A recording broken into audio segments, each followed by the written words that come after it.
Logan and Roger, the Raskins in the house. How are you guys? Good. How you doing? Doing great. Good. I know you've had some amazing tours lately, and certainly growing up in New York, I know it was really special playing Madison Square Garden on the MOTLY CRUE and Alice Cooper tour. Tell us about that, that feeling of being able to go into some of these halls that you just, dreamed of. Yeah, I mean, for sure. I mean, when we found out that we were going to have the opportunity to go out on the road with MOTLY CRUE, I mean, the first thing we did was actually look at the schedule, right? We saw, I mean, Madison Square Garden was on there, Jones Beach Amphitheater, so these are two big venues, if you're living in New York, those are two epic venues. But all the venues across the United States, like Joe Louis Arena. They're playing the top places in town, Staples Center, everywhere. Hollywood Bowl. So Hollywood Bowl. I think there was certainly a break-in period, like you go from playing, like small clubs to all of a sudden, hello, you know what I mean? There you are. Yeah, we were. It was fun though. It was doing the Scott Weiland tour, so we went from a club tour. Oh, is that right? With Scott. You were Scott before that. And then right on to that tour, so it was a big jump. Amazing. At least in fan attendance. Yes, yes. And I know there's challenges that come with it, but you know what I mean? It was interesting to see how the transition was going to be and how the audience was going to perceive a band like us. I mean, we don't do a whole lot of fancy schmancy. We just basically just get right to it, and I think it went pretty great, huh, Lo? I mean, fans embraced us. Well, if you go out there with the right attitude, like, man, if we can just that. get a small percentage of these people or just get on their radar, I think they just want to see that effort and that energy and, and good songs. And I mean, we're a pretty simple setup, Right. 2 guitars, bass, drums. Yeah. So, our setup is simple on stage. Right. So we're going on to play these arenas, and MOTLY CRUE has such a massive setup. So for us, we're trying to think, how is that going to translate over to the fans when you're playing these big arenas? And in fact, it translated quite well. I mean, the fans really dug what we were doing. We bring high energy with our lineup of guys and our music, and I think the fans really truly appreciated that. I mean, we were basically there to obviously just kind of warm up the crowd, loosen them up for Alice Cooper and MOTLY CRUE, but it became, as the tour went on, it seemed like we were becoming just more of an addition, like a part of, a big part of the show. Yeah. And fans were coming to see 3 really good bands instead of just an opening actor that didn't really care about, and Alice Cooper, MOTLY CRUE. So it was a good. And we had 70 shows to fit into it. You know what I mean? It wasn't like get tight. It wasn't like you're going out doing a dozen shows. Right. Yeah. You know what I mean? So maybe the first 7 shows, everyone was trying to get a feel on us, the production staff and crew and everyone, and even the crowds that we were playing. But the press started to pick up, the fan base started to grow, people started listening to the music was playing on the radio, and it was a snowball effect, and we really took advantage of it, and things kind of blew up for us from there, Yeah. Well, I know it's never easy. Everybody in the world would like to be in that spot, but who okayed the band? Who liked what you were doing? How'd you fit in? I know there's politics involved, but what was the door opener? Well, it's a process. I mean, it's not something that you just jump into from the street. I mean, obviously it's a long list. It's a process, and we did our own headlining tour that was very successful. Then we jumped on a few other things. Then we did the Scott Weiland tour. Rest his soul before and that was a very successful tour for us. That was a really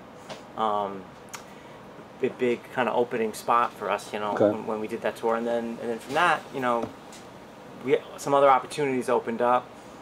Our reputation started kind of growing, our online presence started growing, and then we caught wind that this tour that they were thinking about possibly taking on that 3rd act, and then.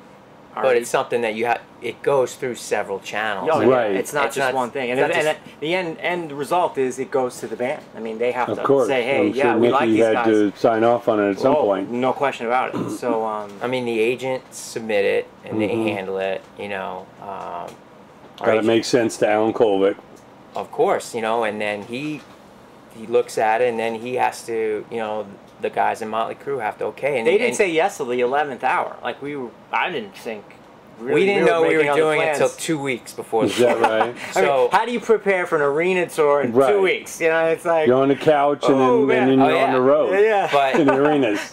But he was like, look, it's not easy getting those guys all in one room, or at least to, you know what I'm saying, to see what it is you guys are doing and get the okay. But finally they did, and they seemed like they loved what we were doing and loved the music and stuff, and they okayed it, and off we went. You know, we got the okay, and yeah, we went for it. You know. Yeah. Now, what was the pinnacle? Is there, besides Madison Square Garden, because again the hometown, but was there a highlight or two, or just a surreal moment? I think I'm sure each of the guys in the band, we all had our own particular shows that we felt like. I mean, for me, it was when we played the Borgata Hotel. I really felt like it was kind of it was different. It wasn't like an arena kind of thing, and it was kind of standing room only, but it was a huge room. But the crowd was there. You know what I mean? When we went on stage, and I just felt like. So it's like a giant ballroom or something. Right. It seemed like that, and it was just. I mean, and the band was just.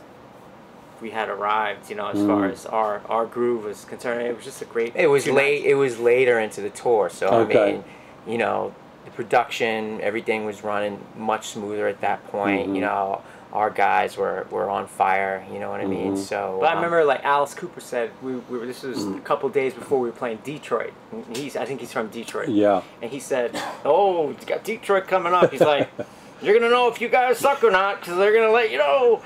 And I think that was one of our better show. I mean, we had to work for it. I remember a little bit in the beginning, but then we won that crowd over, and it was by the end of that set, it was. I really felt blessed. You know, it was just a great show. Ted from Detroit, Alice Cooper, MC5, great crowd. The blue collar crowd. The fans were. I remember the fans that particular night. How honest and amazing they were, and I mean, if they don't like you, you're gonna know it. And we would do like signings and stuff like that, meet and greets after the shows. And I just remember after that particular show how it was just great meeting all the people and signing posters and stuff. It was cool. A great response from those fans, and you know, the fans in Detroit really appreciate rock and roll. Oh yeah. And especially a band like us, who's a newer band to the scene, going all out, giving 100%. You know what I mean? They love that. We have kind of like an old school feel. So I think you don't see a lot of that anymore. You know what I mean? It's from our roots, you know, where we come from in New York City. So we kind of bring back that old school New York kind of rock vibe. And I think people are missing that. I think they're thirsty for it. They want the real, no question. You know what I'm saying? So much is computerized and auto-tuned. Right. So it's refreshing when they see guys like us go on stage. I use one pedal. It's a tuner pedal. That's guys plug straight in. Direct. So anything you're hearing is straight from my fingers and my Marshalls and my Gibsons. That's it. And it's not a lot of flash. No, it's raw. I don't have much of a lot of effects. I get the feeling Ted's kind of the same way. Just plug in and go. Man. And he's incredible. I don't know if you want to get to that now, but he's unbelievable. Yeah. Well, I just want to ask you about Alice Cooper, because we know what a nice guy he is. He's great. He's very nurturing, you know, with his players. Yeah, and what did you learn from Alice? Did he give you some pearls of wisdom? He did. Alice would say, well, first he loved us. He loved he loved the energy that we were bringing every single night. So I remember we were in his dressing room one night. He said, you know, you guys are great. He goes, you guys are gonna make it. You know, you're getting it. Just keep giving that energy and that performance that you guys are doing now. Just keep doing that. And I was like, Alice, that's all we've ever done. You know what I mean? We do what we do. But that's what he said. He said, just keep being honest and keep giving that 100%. You know. And really, that's what he said. Just keep going for it. That's what the crowd likes. He talks about paying the dues, you know, and a lot of these younger kids, they want to get to the end zone. They ain't not even in the game yet. You got to be willing to put in the work. It's not about the end zone. It's about you need to enjoy the game. You need to enjoy what you do and the process of what you do, because it is a grind, and it's not a sprint. It's a marathon, and you have to be ready for that marathon and ready to take on. And you have to be flexible. You have to learn how to flex, because you go on tours and especially when you're opening up for bigger bands. Look, it's about them, and you have to understand that and the politics behind that. You gotta listen. They may cut your set short one night. You may not even play one night, or they may cut the stage in half. Or you can't be a prima donna. No way. Add any drama. No way. Well, they'll let you know it real fast, man. You're not on the schedule tomorrow. Yeah. So I mean, we've obviously learned, you know, but. Yeah, I mean, like I said, I mean, it's... I do think, though, in my mind, the most memorable moment of that tour was the first show. And we played Vandell Arena. Yeah. Whereas in Grand Rapids, Michigan. Right. Okay. So, I mean, and we just hopped off. We finished Scott Weiland, did 3 shows with Saving Abel. You know, the last show with Saving Abel, we played maybe it's about 500 people. Right. That first show at Vandell Arena was 18,000 plus. Yeah. So... that's something that you never forget. I mean, the lights go off, the lights dim, right? And then when the lights dim, you feel the difference is you feel the weight of the audience. That's a different feeling. You feel because it's not you don't hear one voice now. It's just the weight of a lot of people, and I never felt that before. You know, I mean, unless I went to a hockey game and I'm watching the New York Rangers, you know, you feel that it's that kind of weight. You're not in Kansas anymore. No. So I was like, all right, we're gonna see where we're at here. It's a whole different beast. Here we go. Let's see where we're at. And it was a great experience. All the years of grinding, all the years of playing, all the years of being in small rehearsal rooms, getting tight. Yeah. This is that defining moment to see if you really got it or not, you know? You gotta be careful for what you wish for, because it may just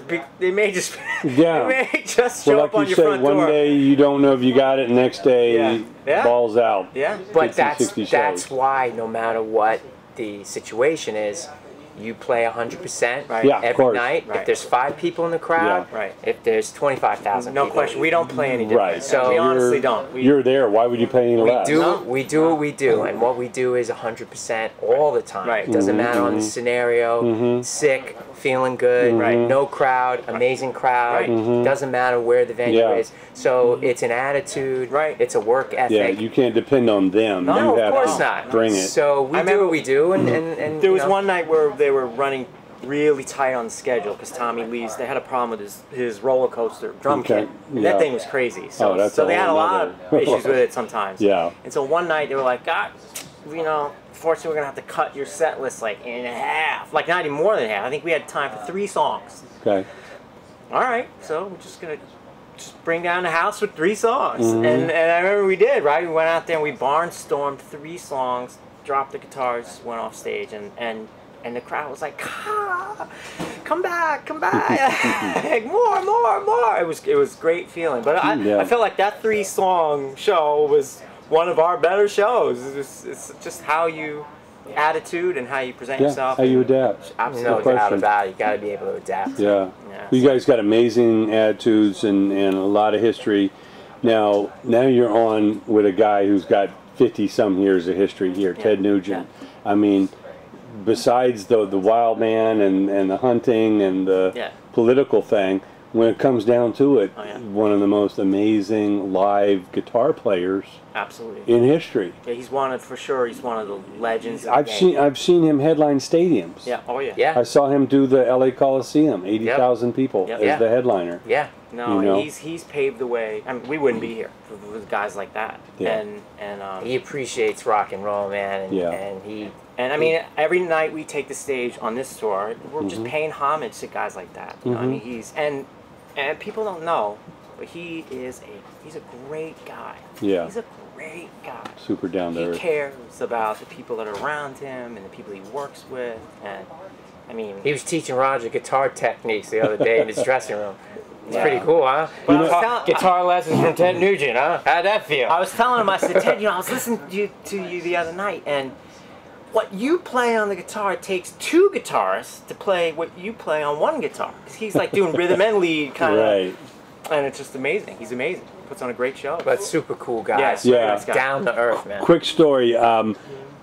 Mile High Stadium, Denver. It was Ted Nugent, Heart, Cars, UFO, everybody. This is back 77 probably.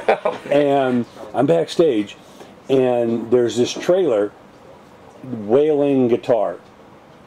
And this was at least 4 hours before Ted was supposed to go on stage. And every time somebody coming into that trailer, you'd hear just this guitar just cranking. And I realized, okay, Ted's warming up, but he's not going on for like 4 hours. He played the entire 4 hours warming up. By the time he hit that stage, he was like third encore level. Yeah. He'd already played 3 shows in the dressing room. He's like that. He's got, I don't know where he gets his endurance from. We have a run on this tour 5 in a row.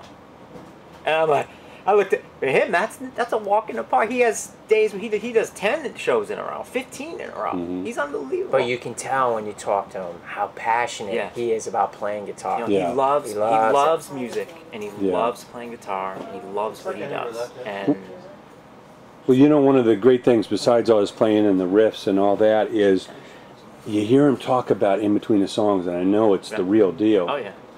He's talking about Bo Diddley. He's talking about Chuck Berry. He's talking about Little Richard. He's talking about, you know, those are all his influences. Yeah, he's talking about the real guts of American music. Oh yeah. Because you know, a lot of us grew up idolizing Zeppelin and the Beatles and the Stones. But then you talk to those guys, all their heroes were Americans. That's right. Yeah, absolutely right.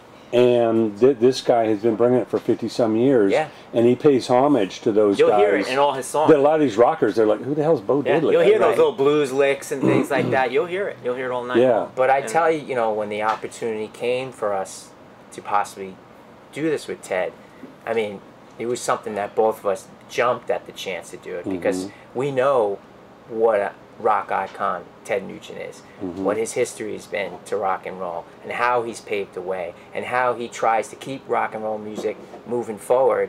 And with guys like us, that's exactly what we want to do. And in my mind, I thought it would be a perfect fit. And you never know until you get on the tour. I mean, we never met Ted before, you know, but the first night we did, the first show in Phoenix, you know, the crowd was so receptive. And you know, his whole production staff is they're cool as can be. You know, they're very accommodating with us, and you know, it's been a great tour thus far. You know, we're looking forward to the rest of it. Yeah. Well, that's it. People coming out for the music, you know, and that's what you guys give them. Now, talk about. I know you had on the radio. Talk about, you know, the new music, what you're working on, what you're most proud of. Sure. You know, putting out there these days. Yeah. You know, well, we debuted our album back in 2014. Actually, the album came out right after the Scott Weiland tour. We did really well with that. I mean, you know, sold pretty much 100,000 units on our own. Granted, with the help of the MOTLY CRUE tour, that you know, that didn't hurt. Yeah. But you know, so we had a good run. We had 2 singles that did really well on the radio, and after that long tour, Roger and I took about a year off and just wrote all new music. Lived in the recording studio and kicked out another new album, you know, which we got in the can. We just released the first single about a week ago called Never Too Late. And in fact, that's going to be the title of the album. But strategically, we're kind of operating it a little differently this time. Probably going to release a few singles first, kind of get the buzz out there about the album, and then we'll probably looking to do a full album release either in the fall or possibly early next year. But you know, just kind of tease the fans a little bit, get them hyped up with a single here or there, and then maybe follow up with a couple of videos, and then we'll launch the full album. Sure. Yeah. And that's what's great these days about being independent, is you can kind of chart your own course. No doubt about it. There's not just one way to do it, you know, and it's more work, but you guys are built for that, you know. A lot of people coming into it, they're expecting somebody to do this for them, somebody to do that, and thinking, you know, it's the machine that's going to do it. But when you really break it down, it's the music directly to the people now. So if you get enough people, night by night, song by song, you know, method by method, you know, you can build that groundswell. You know, it doesn't have to be millions of people. It can be thousands and, you know, hundreds, and, you know, they all add up. Oh, no question. And that's what's great. You guys are embracing that. 5 people, 10 people, 50 people. And that's how we started. We started in the smallest of clubs, and then that's what it is. You get one fan, that one fan turns into 3 fans, and they tell their, hey, you got to come check these guys out. And I mean, we the shows that we've been playing now, I mean, there's a lot of Raskin fans out there. It's but overwhelming. The industry has changed a lot. You know, it's online now. You know, learning how to utilize and optimize your online market. You know, and we've learned that. You know, and it's something that we use to our advantage. You have to be accessible. No question about it. You know, we're able to communicate with our fans not only in the United States but all over the world. You know, Yep. and it definitely benefits us. And we do. know? Logan and I, we try to communicate with our fans, and they're just shocked. They're like, "Is this really Roger Raskin?" I'm like, "Yeah, it is." You know. No, I mean, it's important. Yeah, it's important, and it's really cool. it makes a difference. Yeah. You see the difference. Well, the meet and greets gives you a chance to course. bond one-on-one. Absolutely. And again, they can go tell 5 friends who going to meet you in another city, and they're going to tell 5 friends, you know. And they do. And that's how it is. It's you know, a lot of people want to be the hare, but we know the tortoise won the race. Right. Every time. That's what it is. And that's exactly what it exactly is. And that's what the business is now. It's not Yeah. gonna. I mean, I'm sure there's a band out there that it just happens overnight. I But don't know what that super is. exception to the rule. Yeah, I don't know what that is, but you do have to be willing to put in that time, Yeah. and you have to really love what you do, and you got to give 100% every night, Yeah. all the time. You got to love it. That's for Yeah, damn sure. You gotta love it. Yeah. Now, where are you guys based these days? Well, we stay in New York City. We have a place in Okay. New York, and we have a place in Los Angeles. So Okay. we seem to be bi-coastal. Yeah, our management's located in Los Angeles, so we kind of work exactly what Raj said, bi-coastal. Yeah. We did a lot of the recording on the second record out here in Los Angeles. Okay. Yeah, at Henson Studios. Oh, Right. Henson, yeah. Yeah, so I saw that on your website. Yeah, so we had Great the studio. opportunity. Hallowed halls, man. It's a great Yeah. studio. I mean, We are that's- the world. Everything. Exactly. I was man. in that room, and I just stood Yeah. there for half a second. Yes, Yeah. we had the opportunity to work there, and we also got to work with a couple of very cool music producers and engineers. Yeah. You know, Nicholas Essig, he did the last Coldplay record, and Goo Goo Dolls, and Brian Virtue, he did the last 30 Seconds to Mars album, Jane's Addiction. Oh, yeah. So actually, Brian worked on the single that we released. Okay. So that was an honor working with him, and yeah, you know, I mean, it's just basically, you know, the band is growing. You know, the way we're recording now, and with the new music, we're growing. You know, more people are kind of getting involved. More people are excited about it.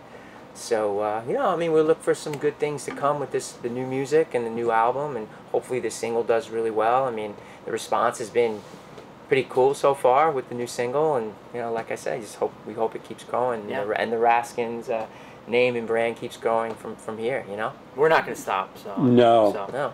I know you guys are gearing up to hit the stage, Yeah. and Ted's fans are out there, and they want to hear some new music. So Yeah, well, they're gonna get it. turn over some new fans tonight, as always. They're gonna man. get hot and heavy tonight from the Raskins. Now, in closing, what advice do you have to the young? Because we talked a little bit about, you know, prepping for the tortoise and the hare and the marathon, not the sprint. But each of you, give us a little advice to young creative people coming today.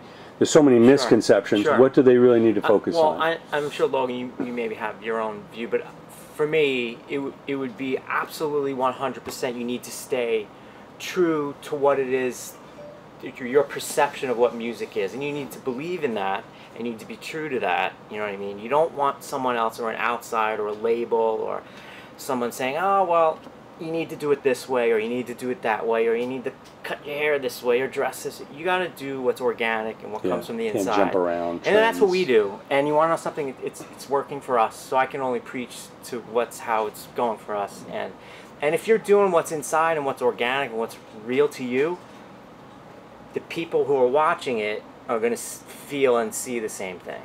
And that's it. That's what and give 100%. Love what you do. You know. That's it. So it's a grind, so just love what you do. Love. Yeah, no, and for me, you know, I mean, the way music is today, the music industry has changed so much. You know, my advice is for especially young and up-and-coming musicians and bands, you know, take advantage of the way the music industry is now. Right. Take advantage of the internet. Take advantage of working your online markets and building your own website and working your online pages, and don't be afraid to get into a small rehearsal room and practice every day and get tight. You know, the cream always rises to the crop. Always. And the way the music industry is structured now, it's structured so the control moves over to the musician. The artist. It's been pulled away from the record labels. Right. It's a beautiful thing. It's a beautiful time for music, for the musician. That's you know what I'm harder, saying? but like Logan said, the cream is going to rise. So to the crop. point being, And- if you're willing to put the time in, Right. and willing to put the work in, Right. and give your project, whatever that is, the attention that it deserves and needs, you'll have success. Right. You know what I mean? So basically, it's just how hard you want to put the time and effort into it and how bad you want it. Right. I mean, I know how bad we want it, you know what I'm saying? And we sky's the limit for us, you know, but we push hard. We push hard at it. And you got to love what you do. You really do. You have to love it, you know. You can't fake it. No. Because if you fake it, you know what I'm saying, you're going to fall a little bit short. But if you truly, truly love what it is that you do, you know, I'm not a judge or jury. I can't tell you what's bad or good. I can tell you what I like, but I'm not going to judge what an artist is doing. But if they're truly hungry and truly want success, you got to push hard at it, you got to work at it. And it's all right there at your fingertips right now for the artist to do so. Right. So that's my advice. It's good advice, Lo. Thank you. Great advice. Thanks so much, guys. Our pleasure. Great to see you. Our pleasure. Can't wait to see the show. Absolutely. Right on. Looking forward to it.